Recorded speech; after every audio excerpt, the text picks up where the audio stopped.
Hi friends, this is Pastor Kathy. This is the final part of our 4-part series about being lost from Luke 15. Do you remember our questions?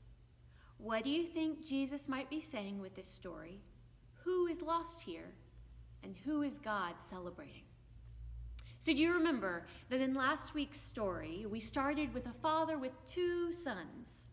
Most of the story is about the younger son. But there was an elder son, too. I wonder how he feels about his kid brother returning after leaving with riches and showing up poor.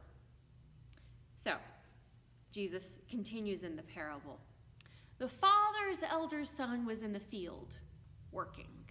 And eventually he finishes his work and heads in for the evening and hears music, dancing. "What's going on?" he asks a worker. "Oh, your brother's back. Your dad said to throw a party because he came back safe and sound." The worker watches the elder's face as he says this and quickly gets out of range because the elder brother is very angry. So angry that he refuses to go inside the house. So the father goes to invite him to celebrate, but no, he's too angry. "Look, Dad, all these years I've been so obedient.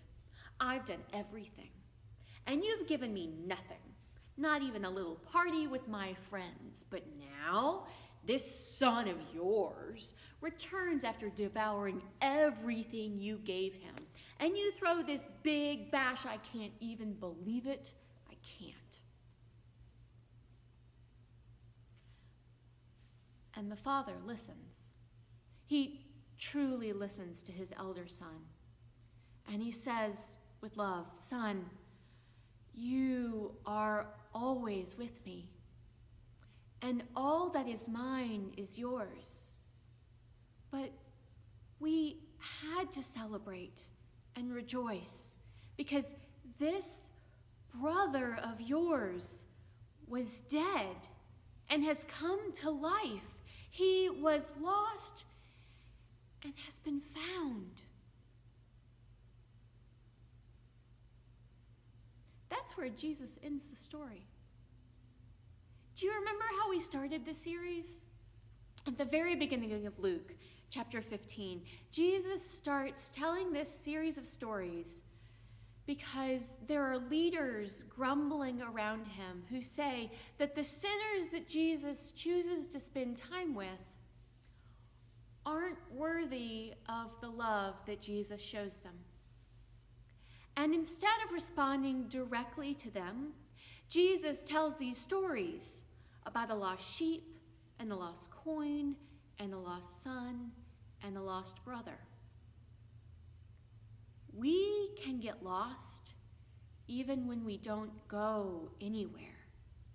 Sometimes we can get lost doing what we think is proper without realizing that what we need to do is what God is calling us to do. And God is always calling us back into love.